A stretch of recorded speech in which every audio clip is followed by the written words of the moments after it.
मसीह में मेरे प्यारे भाइयों बहनों, गॉड ब्लेस यू। परमेश्वर आप सबों को आशीष दे। मत्ती अध्याय 26 कुल आयत 75। जब यीशु ये सब बातें कह चुका तो अपने चेलों से कहने लगा, तुम जानते हो कि 2 दिन के बाद फसह का पर्व है और मनुष्य का पुत्र क्रूस पर चढ़ाए जाने के लिए पकड़वाया जाएगा। तब प्रधान याजक और प्रजा के पुरनिये काइफा नामक महायाजक के आंगन में इकट्ठा हुए और आपस में विचार करने लगे कि यीशु को छल से पकड़कर मार डालें। परंतु वे कहते थे, पर्व के समय नहीं, कहीं ऐसा ना हो कि लोगों में बलवा मच जाए। जब यीशु बैतनिय्याह में शमौन कोढ़ी के घर में था तो एक स्त्री संगमरमर के पात्र में बहुमूल्य इत्र लेकर उसके पास आई और जब वह भोजन करने बैठा तो उसके सिर पर उंडेल दिया। ये देखकर उसके चेले रिसियाए और कहने लगे, इसका क्यों सत्यानाश किया गया? इसे तो अच्छे दाम पर बेचकर कंगालों को बांटा जा सकता था। ये जानकर यीशु ने उनसे कहा, स्त्री को क्यों सताते हो? उसने मेरे साथ भलाई की है। कंगाल तो तुम्हारे साथ सदा रहते हैं, परंतु मैं तुम्हारे साथ सदैव न रहूंगा। उसने मेरी देह पर जो ये इत्र उंडेला है वह मेरे गाड़े जाने के लिए किया है। मैं तुमसे सच कहता हूँ कि सारे जगत में जहाँ कहीं ये सुसमाचार प्रचार किया जाएगा, वहाँ इसके इस काम का वर्णन भी उसके स्मरण में किया जाएगा। तब यहूदा इस्करियोती ने, जो 12 चेलों में से एक था, प्रधान याजकों के पास जाकर कहा, यदि मैं उसे तुम्हारे हाथ पकड़वा दूं तो मुझे क्या दोगे? उन्होंने उसे 30 चांदी के सिक्के तौलकर दे दिए और वह उसी समय से उसे पकड़वाने का अवसर ढूंढने लगा। अख़मीरी रोटी के पर्व के पहले दिन चेले यीशु के पास आकर पूछने लगे, तू कहाँ चाहता है कि हम तेरे लिए फसह खाने की तैयारी करें? उसने कहा, नगर में अमुक व्यक्ति के पास जाकर उससे कहो, गुरु कहता है कि मेरा समय निकट है, मैं अपने चेलों के साथ तेरे यहाँ पर्व मनाऊंगा। अतः चेलों ने यीशु की आज्ञा मानी और फसह तैयार किया। जब सांझ हुई तो वह 12 के साथ भोजन करने के लिए बैठा। जब वे खा रहे थे तो उसने कहा, मैं तुमसे सच कहता हूँ कि तुम में से एक मुझे पकड़वाएगा। इस पर वह बहुत उदास हुए और हर एक उससे पूछने लगा, हे गुरु, क्या वह मैं हूँ? उसने उत्तर दिया, जिसने मेरे साथ थाली में हाथ डाला है वही मुझे पकड़वाएगा। मनुष्य का पुत्र तो जैसा उसके विषय में लिखा है जाता ही है, परंतु उस मनुष्य के लिए शोक है जिसके द्वारा मनुष्य का पुत्र पकड़वाया जाता है। यदि उस मनुष्य का जन्म ही ना होता तो उसके लिए भला होता। तब उसके पकड़ने वाले यहूदा ने कहा, हे रब्बी, क्या वो मैं हूँ? उसने उससे कहा, तू कह चुका। जब वे खा रहे थे तो यीशु ने रोटी ली और आशीष मांगकर तोड़ी और चेलों को देकर कहा, लो खाओ, ये मेरी देह है। फिर उसने कटोरा लेकर धन्यवाद किया और उन्हें देकर कहा, तुम सब इसमें से पियो, क्योंकि ये वाचा का मेरा वो लहू है जो बहुतों के लिए पापों की क्षमा के निमित्त बहाया जाता है। मैं तुमसे कहता हूँ कि दाख का ये रस उस दिन तक कभी ना पीऊँगा जब तक तुम्हारे साथ अपने पिता के राज्य में नया ना पीऊँ। फिर वे भजन गाकर जैतून पहाड़ पर गए। तब यीशु ने उनसे कहा, तुम सब आज ही रात को मेरे विषय में ठोकर खाओगे, क्योंकि लिखा है, मैं चरवाहे को मारूंगा और झुंड की भेड़ें तितर बितर हो जाएंगी। परंतु मैं अपने जी उठने के बाद तुमसे पहले गलील को जाऊंगा। इस पर पतरस ने उससे कहा, यदि सब तेरे विषय में ठोकर खाएं तो खाएं, परंतु मैं कभी भी ठोकर न खाऊंगा। यीशु ने उससे कहा, मैं तुझसे सच कहता हूँ कि आज ही रात को मुर्ग के बांग देने से पहले तू 3 बार मुझसे मुकर जाएगा। पतरस ने उससे कहा, यदि मुझे तेरे साथ मरना भी पड़े तो भी मैं तुझसे कभी ना मुकरूंगा। और ऐसा ही सब चेलों ने भी कहा। तब यीशु अपने चेलों के साथ गतसमनी नामक एक स्थान में आया और अपने चेलों से कहने लगा, यहीं बैठे रहना जब तक मैं वहाँ जाकर प्रार्थना करूँ। वो पतरस और जब्दी के दोनों पुत्रों के साथ ले गया और उदास और व्याकुल होने लगा। तब उसने उनसे कहा, मेरा जी बहुत उदास है, यहाँ तक कि मेरा प्राण निकला जा रहा है। तुम यहीं ठहरो और मेरे साथ जागते रहो। फिर वे थोड़ा और आगे बढ़कर मुंह के बल गिरा और यह प्रार्थना की, हे मेरे पिता, यदि हो सके तो ये कटोरा मुझसे टल जाए, तो भी जैसा मैं चाहता हूँ वैसा नहीं, परंतु जैसा तू चाहता है वैसा ही हो। फिर उसने चेलों के पास आकर उन्हें सोते पाया और पतरस से कहा, क्या तुम मेरे साथ एक घड़ी भी ना जा सके? जागते रहो और प्रार्थना करते रहो कि तुम परीक्षा में ना पड़ो। आत्मा तो तैयार है परंतु शरीर दुर्बल है। फिर उसने दूसरी बार जाकर ये प्रार्थना की, हे मेरे पिता, यदि मेरे पिए बिना नहीं हट सकता तो तेरी इच्छा पूरी हो। तब उसने आकर उन्हें फिर सोते पाया, क्योंकि उनकी आंखें नींद से भरी थी। उन्हें छोड़कर वह फिर चला गया और उन्हीं शब्दों में फिर तीसरी बार प्रार्थना की। तब उसने चेलों के पास आकर उनसे कहा, अब सोते रहो और विश्राम करो। देखो, घड़ी आ पहुंची है और मनुष्य का पुत्र पापियों के हाथ पकड़वाया जाता है। उठो, चले, देखो मेरा पकड़ने वाला निकट आ पहुंचा है। वो ये कह ही रहा था कि यहूदा, जो 12 में से एक था, आया और उसके साथ प्रधान याजकों और लोगों के पुरनियों की ओर से बड़ी भीड़ तलवारें और लाठियां लिए हुए आई। उसके पकड़ने वाले ने उन्हें ये संकेत दिया था, जिसको मैं चूम लूं वही उसे पकड़ लेना। और तुरंत यीशु के पास आकर कहा, हे रब्बी, नमस्कार, और उसको बहुत चूमा।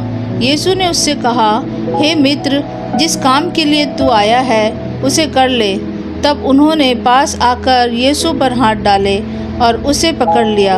यीशु के साथियों में से एक ने हाथ बढ़ाकर अपनी तलवार खींच ली और महायाजक के दास पर चलाकर उसका कान उड़ा दिया। तब यीशु ने उससे कहा, अपनी तलवार म्यान में रख ले, क्योंकि जो तलवार चलाते हैं वे सब तलवार से नष्ट किए जाएंगे। क्या तू नहीं जानता कि मैं अपने पिता से विनती कर सकता हूँ और वह स्वर्गदूतों की 12 पलटन से अधिक मेरे पास अभी उपस्थित कर देगा? परंतु पवित्र शास्त्र की वे बातें कि ऐसा ही होना अवश्य है कैसे पूरी होंगी? उस समय यीशु ने भीड़ से कहा, क्या तुम तलवारें और लाठियाँ लेकर मुझे डाकू के समान पकड़ने के लिए निकले हो? मैं हर दिन मंदिर में बैठकर उपदेश दिया करता था और तुमने मुझे नहीं पकड़ा, परंतु ये सब इसलिए हुआ है कि भविष्यवक्ताओं के वचन पूरे हों। तब सब चेले उसे छोड़कर भाग गए।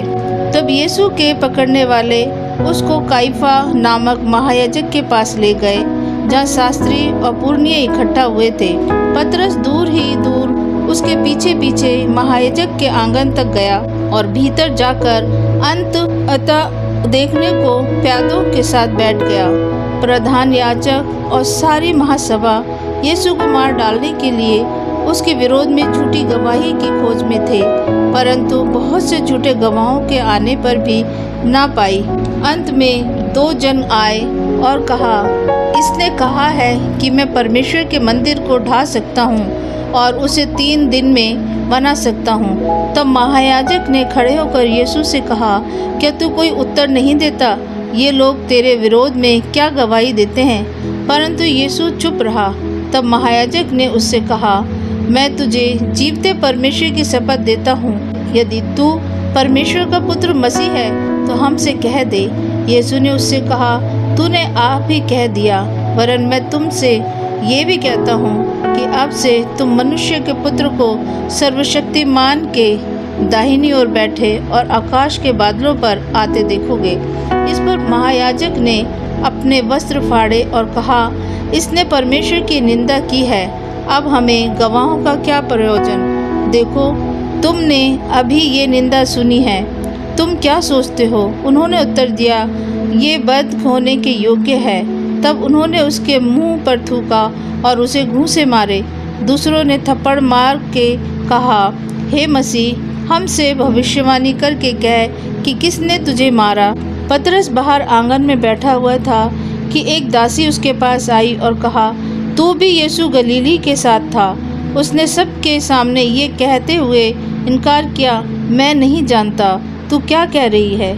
जब वह बाहर डेवढ़ी में गया तो दूसरी दासी ने उसे देखकर उनसे जो वहाँ थे कहा, ये भी तो यीशु नासरी के साथ था। उसने शपथ खाकर फिर इनकार किया, मैं उस मनुष्य को नहीं जानता। थोड़ी देर बाद लोगों ने जो वहाँ खड़े थे पतरस के पास आकर उससे कहा, सचमुच तू भी उनमें से एक है, क्योंकि तेरी बोली तेरा भेद खोल देती है। तब वह धिक्कारने और शपथ खाने लगा, मैं उस मनुष्य को नहीं जानता, और तुरंत मुर्गे ने बांग दी। तब पतरस को यीशु की कही हुई बात स्मरण आई, मुर्ग के बांग देने से पहले तू 3 बार मेरा इनकार करेगा। और वो बाहर जाकर फूट फूट कर रोने लगा। आमीन। मत्ती अध्याय 27 कुल आयत 66। जब भोर हुई तो सब प्रधान याजकों और लोगों के पुरनियों ने यीशु को मार डालने की सम्मति की। उन्होंने उसे बांधा और ले जाकर पिलातुस हाकिम के हाथ में सौंप दिया। जब उसके पकड़ने वाले यहूदा ने देखा कि वह दोषी ठहराया गया है तो वह पछताया, और वे 30 चांदी के सिक्के प्रधान याजकों और पुरनियों के पास फेर लाया और कहा, मैंने निर्दोष को घात के लिए पकड़वा कर पाप किया है। उन्होंने कहा, हमें क्या, तू ही जान।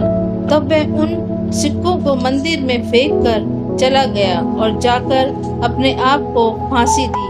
प्रधान याजकों ने उन सिक्कों को लेकर कहा, इन्हें भंडार में रखना उचित नहीं, क्योंकि ये लहू का दाम है।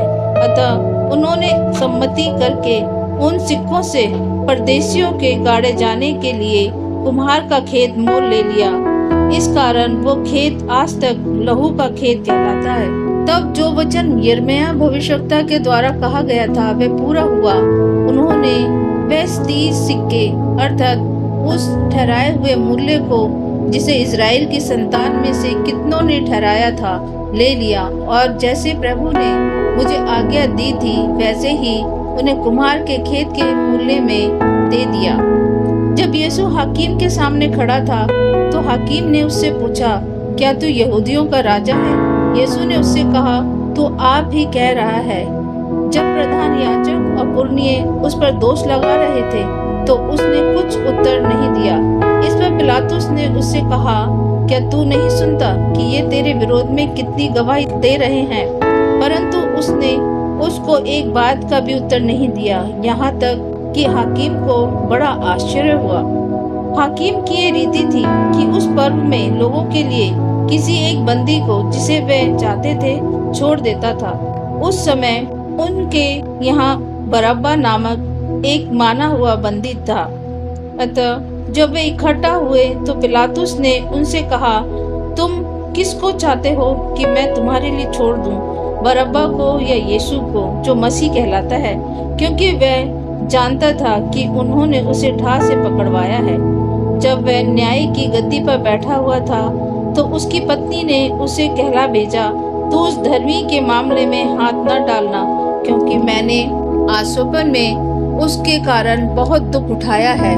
प्रधान याजकों और पुरनियों ने लोगों को उभारा कि वे बरअब्बा को मांग ले और यीशु का नाश कराए। हाकिम ने उनसे पूछा, इन दोनों में से किसको चाहते हो कि मैं तुम्हारे लिए छोड़ दूं? उन्होंने कहा, बरअब्बा को। पिलातुस ने उनसे पूछा, फिर यीशु को जो मसीह कहलाता है क्या करूं? सब ने उससे कहा, वह क्रूस पर चढ़ाया जाए। हाकिम ने कहा, क्यों? उसने क्या बुराई की है?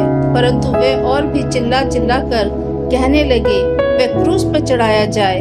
जब पिलातुस ने देखा कि कुछ बन नहीं पड़ता परंतु इसके विपरीत हुल्लड़ बढ़ता जाता है, तो उसने पानी लेकर भीड़ के सामने अपने हाथ धोए और कहा, मैं इस धर्मी के लहू से निर्दोष हूँ, तुम ही जानो। सब लोगों ने उत्तर दिया, इसका लहू हम पर और हमारी संतान पर हो। इस पर उसने बरअब्बा को उनके लिए छोड़ दिया और यीशु को कोड़े लगवा कर सौंप दिया कि क्रूस पर चढ़ाया जाए।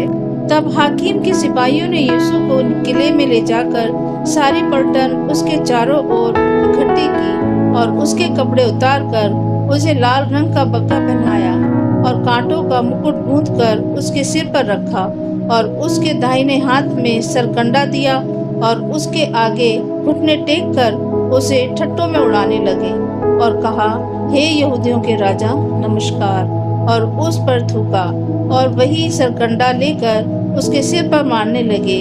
जब वे उसका ठट्ठा कर चुके तो वह बग्गा उस पर से उतार कर फिर उसी के कपड़े उसे पहनाए और क्रूस पर चढ़ाने के लिए ले गए। बाहर जाते हुए उन्हें शमौन नामक एक कुरेनी मनुष्य मिला।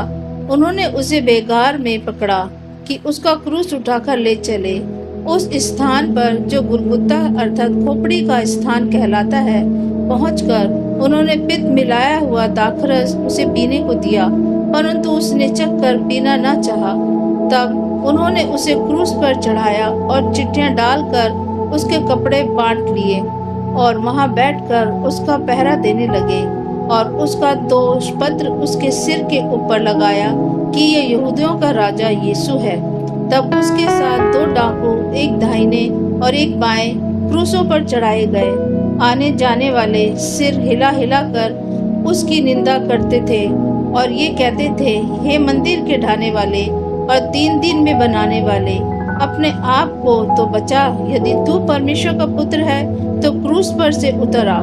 इसी रीति से प्रधान याजक भी शास्त्रियों और पुरनियों समेत ठट्ठा करके कहते थे, इसने औरों को बचाया और अपने आप को नहीं बचा सकता। ये तो इस्राएल का राजा है। अब क्रूस पर से उतर आए तो हम उस पर विश्वास करें।